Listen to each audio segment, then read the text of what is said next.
अपने विचारों पर ध्यान दो, क्योंकि वह तुम्हारे शब्द बनेंगे। अपने शब्दों पर ध्यान दो, क्योंकि वह तुम्हारे कर्म बनेंगे। अपने कर्मों पर ध्यान दो, क्योंकि वह तुम स्वयं बनोगे। गलती उसी से होती है जो मेहनत से काम करता है। निकम्मों की जिंदगी तो दूसरों की बुराई खोजने में खत्म हो जाती है। इज्जत इंसान की नहीं होती है, जरूरत की होती है। जरूरत खत्म तो इज्जत खत्म। बोलना सीखिए, वरना जिंदगी भर सुनना पड़ेगा। उड़ने में बुराई नहीं है, आप भी उड़े, लेकिन उतना ही जहां से जमीन साफ दिखाई देती हो। सिर्फ वो लोग आपकी परवाह करते हैं जो आपको तब भी सुन सकते हैं जब आप चुप होते हैं। चिंता उतना ही करिए जितने में काम हो जाए, उतना नहीं कि जिंदगी ही तमाम हो जाए। आप अपने शब्दों को चाहे जितनी भी समझदारी से बोलिए, लेकिन सुनने वाला अपनी योग्यता और अपने मन के विचारों के अनुसार उसका मतलब निकालता है। यकीन करो, जो तुम्हें भूल चुका है वो भी याद करेगा। बस उसके मतलब के दिन आने दो। कहानी जिंदगी की यही है कि इसमें मनचाहा किरदार नहीं मिलता। जिंदगी तो अपने दम पर ही जी जाती है। दूसरों के कंधों पे तो सिर्फ जनाजे उठाए जाते हैं।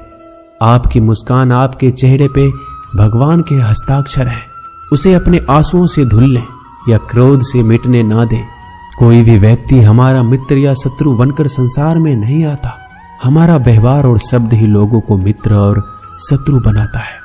जो व्यक्ति हर वक्त दुख का रोना रोता है, उसके द्वार पर खड़ा सुख बाहर से ही लौट जाता है। जिसके पास उम्मीद और आस है, वो जिंदगी के हर इम्तिहान में पास है। हर कोई अपना नहीं होता, और यही सच है। कितने अजीब है ये जमाने के लोग। खिलौना छोड़कर जज्बातों से खेलते हैं।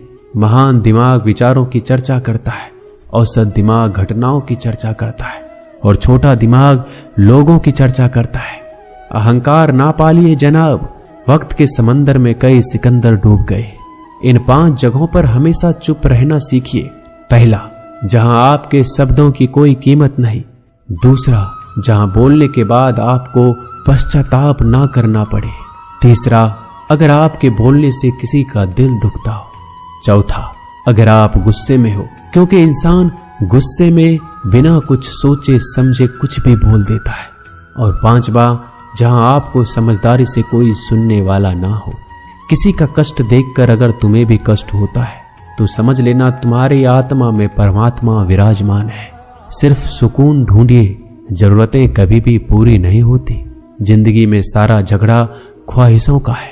ना तो किसी को गम चाहिए, ना किसी को कम चाहिए। जिसके इरादे हमेशा साफ होते हैं, कई बार लोग उसी के खिलाफ होते हैं।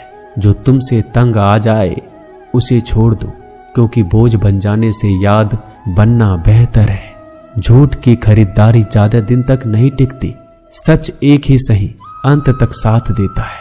किसी इंसान के आज को देखकर उसके भविष्य का मजाक मत उड़ाओ, क्योंकि समय में इतनी शक्ति है कि वो कोयले को भी धीरे धीरे हीरे में बदल देता है। समय जब फैसला करता है तो गवाहों की जरूरत नहीं पड़ती। इंसान का काम तमाम करने वाला शब्द है। कल करूंगा, ना तो अधिक बोलना अच्छा है, ना ही जरूरत से ज्यादा चुप रहना। जैसे बहुत अधिक वर्षा होना भी अच्छी बात नहीं है, और बहुत अधिक धूप भी अच्छी नहीं होती। विचार कीजिए, हमारा जन्म हमारी मर्जी से नहीं होता, ना हमारा मरण हमारी मर्जी से होता है। इस जन्म मरण के बीच में होने वाली सारी व्यवस्था हमारी मर्जी से कैसे हो सकती है। जिंदगी में हर मौके का फायदा उठाओ, पर किसी के मजबूरी का नहीं। अगर जिंदगी मौका देती है तो धोखा भी देती है। जिंदगी की सबसे अच्छी दवा है जिम्मेदारी। एक बार पी लीजिए साहब, जिंदगी भर थकने नहीं देगी। जीवन में प्रयास सदैव कीजिए। लक्ष्य मिले या अनुभव, दोनों ही अमूल्य है। जिंदगी में तकलीफें तो हवा के झोंकों सी होती है, जो आती है और चली जाती है, पर ये जब जब आती है तो सभी के नकाब उतार कर जाती है। जो आपने सोचा है जरूरी नहीं कि वो मिल जाए, मगर जो भगवान ने सोचा है वो आपको जरूर मिलेगा। इंसान कर्म करने में अपनी मनमानी कर सकता है, मगर फल भोगने में अपना वो होता है जिसके साथ बातें खुलकर की जा सके। ना कि संभल कर मनुष्य अहंकार और गलतफहमी के कारण महत्वपूर्ण चीजों से दूर रहता है।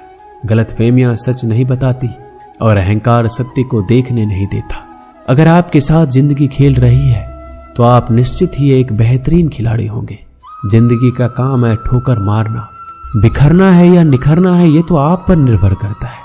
आज तुम्हारे जीवन में कितनी मुसीबतें हैं इससे कोई फर्क नहीं पड़ता। फर्क पड़ता है तो बस इस बात से कि तुम उसका सामना कैसे करते हो। मनुष्य को इस संसार में जो भी मिला है उसमें उसको खुश रहना चाहिए। जो नहीं मिला है उसके लिए दुख नहीं मनाना चाहिए।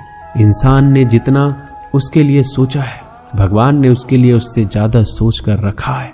इसलिए कभी भी किसी चीज के बारे में चिंता मत करो। प्रभु श्री राम ने घर में विरोध सहा है, कान्हा ने भी समाज में बहुत सहा है और यह आपके साथ भी होगा। पर अगर इससे आप ऊपर उठोगे तो ही कुछ नाम बनेगा। दूसरों पर निर्भर रहने वाले लोग कभी खुश नहीं रह पाते। इसलिए इस लायक बनिए कि आपकी इच्छाओं का आप स्वयं पूरा कर सके। एक गांव में आग लग गई। आग बढ़ती जा रही थी। गांव वाले अपनी जान बचाने हेतु इधर उधर भाग रहे थे। एक चिड़िया ने इस दृश्य को देखा और अपनी चोंच में पानी भरकर आग बुझाने का प्रयास करने लगा। वो बार बार अपनी चोंच में पानी लाती और आग पर डालती।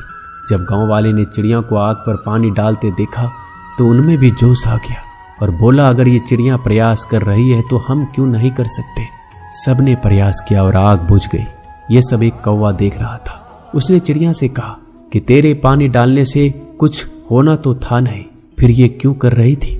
चिड़िया ने कहा, मेरे पानी डालने से कुछ हुआ या नहीं हुआ, लेकिन मुझे गर्व है कि जब इस आग की बात होगी तो मेरी गिनती आग बुझाने वालों में होगी, तेरी तरह तमाशा देखने वालों में नहीं। एक बार एक किसान अपने खेत में काम कर रहा था। खेत में काम करते करते किसान की घड़ी खो गई। कुछ साल पहले ये घड़ी किसान को उसके पिताजी ने दी थी, इसलिए वो घड़ी उस किसान के लिए बहुत कीमती थी। अब किसान सब काम छोड़कर घड़ी ढूंढने लगा, लेकिन बहुत देर होने के बाद भी वो घड़ी नहीं मिली। तभी किसान ने पास में खेल रहे बच्चों को बुलाया और उनसे कहा, बच्चों, इस खेत में मेरी घड़ी गुम गई है। मैं बहुत देर से घड़ी ढूंढ रहा हूँ। तुम में से जो मेरी घड़ी ढूंढने में मदद करेगा मैं उसे एक इनाम दूंगा।